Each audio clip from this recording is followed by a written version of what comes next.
무역전쟁 리스크 속에 뉴욕 증시가 오름세를 이어갔습니다. ECB가 내년까지 기존의 통화 완화 정책을 유지할 계획을 밝힌 한편 연준의 금리 인하 기대가 연일 주가 상승에 힘을 싣고 있습니다. 프랑스를 방문한 트럼프 대통령이 이달 말 G20에서 시 주석과 회동한 직후 3천억 달러 규모의 수입품에 대한 관세 시행 여부를 결정할 것이라고 언급했습니다.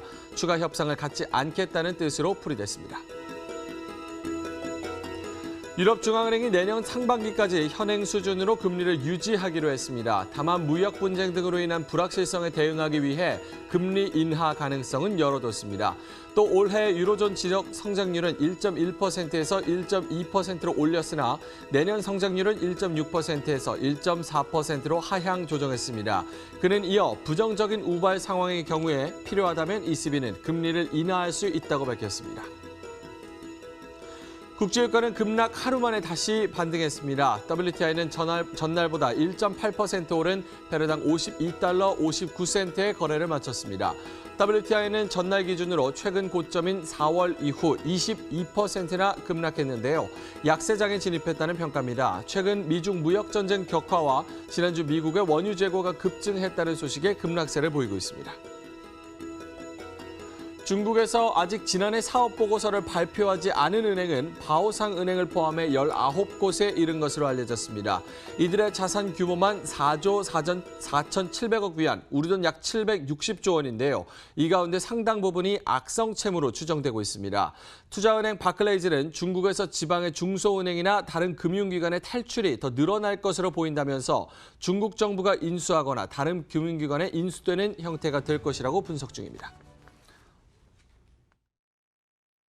네, 시청자 여러분 안녕하십니까. 한 주의 마지막 거래일 금요일 머니투데이 글로벌랩 오늘도 생방송으로 힘차게 시작합니다. 방송 보시고 궁금하신 점 있으실 텐데요. 추가적으로 궁금하신 부분은 인터넷 창구를 이용해서 해소해 보시면 어떨까요? 인터넷에 MTN 글로벌랩, 머니투데이 글로벌랩을 검색하시면요. 저희 홈페이지도 마련되어 있고요. 또 저희 다시 보기 컨텐츠가 코너 바이 코너로 올라가 있으니까요. 그 부분도 참고를 하시면 좋을 것 같고요. 홈페이지 들어오시면 전문가분들 그리고 연구원분들과 프라이빗하게 소통을 할 수 있으니까 그 부분도 많이 이용하시면서 이제 투자 아이디어 얻어가시면 큰 도움 될 것 같습니다. 자, 오늘 뉴욕 증시 마감 상황부터 좀 살펴보도록 하겠습니다. 여러 가지 악재와 호재라고 봐야 될까요? 여러 가지가 좀 혼합된 그런 양상이 계속 이어지고 있습니다. 일단은 전체적으로 상승세였는데요. 0.5%에서 0.7%가량 올랐습니다. 일단 트럼프 대통령이 G20에서 이제 시진핑 주석과 회동한 이후에 추가적인 관세를 부과하겠다 이렇게 언급을 하면서 마지막 협상, 마지막 분수령이 되는 것 아니냐 이런 얘기가 솔솔 나오고 있습니다. 하지만 첨예한 이슈들이 대립하고 있다는 점에서 쉽게 타결하기는 어렵다는 분석이 지금 우세하게 점쳐지고 있습니다. 여기에 맞서서 금리 인하에 대한 얘기가 계속해서 나오고 있는데요. 파월 의장의 입으로서 이제 금리 인하 뉘앙스, 금리 인하 가능성이 점쳐진 이후에 ECB 쪽에서도 불확실성 대비해서 금리를 인하할 가능성이 있다라고 드라기 총재가 또 언급하는 부분도 있었고요. 또 인도도 금리 인하로 전체적으로 글로벌 추세가 인하 쪽으로 무게가 실리는 그런 부분이 있었습니다. 자, 이런 금리 인하 쪽에 조금 더 베팅을 하면서 뉴욕 증시가 0.5%에서 0.7%가량 오르면서 마감하는 모습이었습니다. 자, 특징주 함께 살펴보겠습니다. 오늘 대부분 나스닥 종목이었는데요. 대부분 바이오 제약사가 많이 포함되는 모습이었습니다. 첫 번째로는 라호이아 파마인데요. 92% 넘게 올랐습니다. 엔지오텐신 세컨 계열의 후보 물질을 발견, 개발, 상업화하는 바이오 의약품사인데요. 오늘 상승 이유가 있었습니다. 유전성 혈색소 침착증 치료용 후보 물질을 임상 2상을 했는데요. 결과가 발표가 됐습니다. 긍정적으로 나왔다는 소식에 따라서 오늘 92% 급등했네요.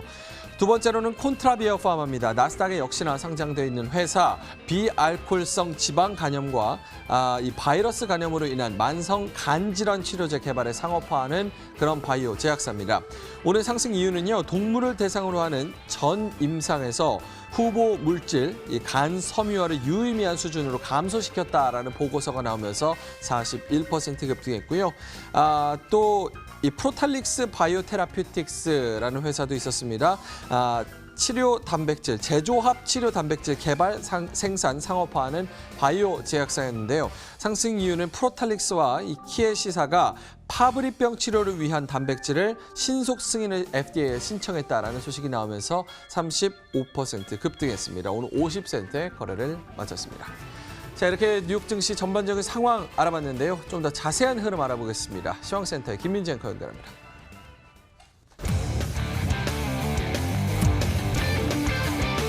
私たちは皆さんを待っています。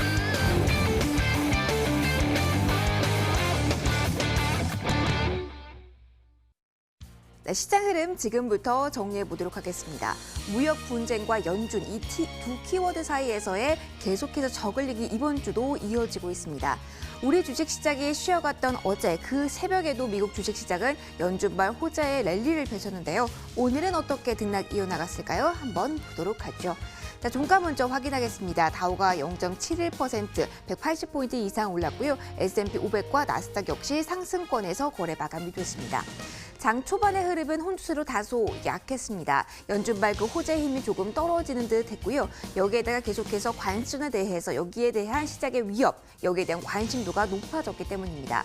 트럼프 쪽에서는 G20 직후 중국의 추가 관세 여부를 결정하겠다라고 이야기를 하면서 그 전에 추가적인 협상이 없을 것임을 시사하기도 했고요. 이 점이 부담스럽게 시장을 짓누르기도 했었습니다. 그러나 시장은 연준에 대한 기대감이 떠받쳐졌기 때문에 어느 정도 지지는 되는 모습이었는데요.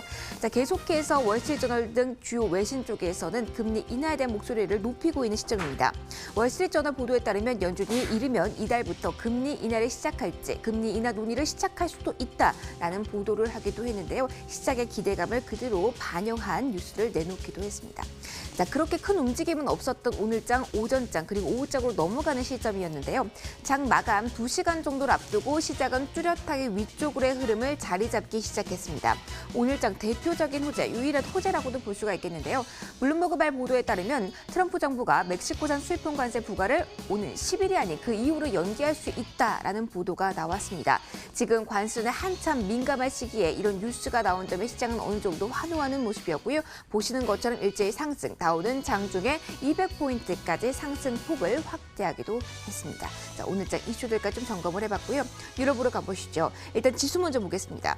유로 지수가 하락권에서 거래 마감이 됐고요. 주요국도 일제히 하락권에서 대부분 마무리가 되는 모습이었습니다. 영국을 제외하고 독일, 프랑스 0.2%가량의 하락 흐름으로 오늘 새벽 거래를 마감 지었는데요. 유럽 내에서 가장 큰 재료를 꼽는다면 22 통화정책회의 결과였습니다. 시장의 판단은요. 드라기 입에서 나온 발언들이 생각보다 매파적이었다. 예상보다 덜 비둘기파적이었다라는 쪽으로 모였습니다. 이에 따라 전반적으로 약세 흐름이 조금 더 우세했는데요. 22는 금리 동결했습니다. 그리고 현재의 기조를 연말이 아닌 내년 상반기까지 이어갈 것이다 라고 이야기를 하기도 했고요. 다만 필요할 경우에는 금리 인하에 나설 수도 있다라고 이야기를 했습니다. 하지만 동시에 올해 경제 성장률 전망에 대해서 시장은 지금도 높다라고 생각을 하고 있는데 0.1%포인트 또 한 번 상향 조정했다라는 점이 다소 부담으로 작용했다라고 보이고요. 전반적인 시장의 평가는 우호적이진 않았습니다. 유동성에 더욱더 큰 기대를 했던 시장이기 때문에 이러한 결과가 나온 것 같네요. 자, 이 22 통화정책회의 결과를 기다리면서 그리고 관순에 계속되는 이 불안감을 안고 아시아 주식시장과 같은 경우는 전반적으로 약세 흐름이 우세했습니다. 특히 중국 상하이 종합지수 같은 경우는 1% 넘게 내리면서 가장 큰 폭의 조정을 받았는데요. 전반적으로 많은 업종이 하락권에 머물렀습니다. 히토류 쪽을 제외한다면 모두 하락권, 특히 이번 주 초반부터 랠리를 펼쳐왔던 5G 관련주 역시 어지장에서는 큰 폭으로 내렸다는 점 보시고요. 2.800선 초반까지 쭉 밀려난 중국 상하이 종합지수였습니다. 자, 마지막으로 인도 그리고 동남아시아 증시 보시죠. 자, 인도 증시가 1.38% 내렸습니다. 500포인트 넘게 어디장에서 하락을 했는데요. 차익 실현 매물이라고 보시면 되겠습니다. 어제 인도 중앙은행 쪽에서는 올 들어 세 번째로 금리 인하를 단행했습니다. 2월, 4월, 6월 이렇게 계속해서 두 달 만에 금리 인하를 결정하고 있는데요. 9년 만에 최저 수준까지 금리 내려간 겁니다. 하지만 이 결과 예상했기 때문에 그 매물 어제 쏟아졌다라고 해석을 해보시면 되고요. 태국은 계속해서 상승입니다. 0.3% 올랐는데요. 어지장에서 정유주에 좀 부담이 있기는 했지만 산업 섹터의 강세가 나타나면서 전반적인 지수도 플러스였고요. 베트남은 0.34% 정도 밀렸습니다. 자, 외환 시장으로 넘어가서 흐름 이어서 살펴보도록 할까요? 주요 6개국 통화 대비 달러 가치를 나타내는 달러 인덱스 보시면은요. 떨어지면서 97달러에서 아주 초반대에서 거래가 마감되는 모습이었고요. 유가 보도록 하겠습니다. 멕시코 관세적 그 뉴스에 가장 민감하게 반응한 점이 바로 유가였습니다. WTI 브렌트유 막판에 특히 상승폭을 키우면서 고점 부근에서 거래가 모두 마감됐다는 점 특징으로 볼 수가 있겠고요. WTI 1.8%, 브렌트유 동반 상승 1.7% 플러스였습니다. 마지막으로 비철금속 시세 보도록 하겠습니다. 금 가격 어떻게 움직였을까요? 0.7% 또 한 번 올랐습니다. 1,342달러 선에 거래 마감이 됐고요. 은과 구리 역시 동반 상승 흐름 연출하면서 오늘 새벽 거래가 마무리가 됐습니다. 자, 주식시장부터 상품시장까지 전반적인 움직임 저와 함께 체크를 해보셨습니다. 이제 월가가 주목한 종목들에 대한 이야기로 넘어가 보도록 할까요? 월가는 어떠한 종목에 주목했고 어떤 투자 의견 왜 내놨을까요? 명민준 앵커와 종목에 대한 이야기 이어서 함께 하시죠.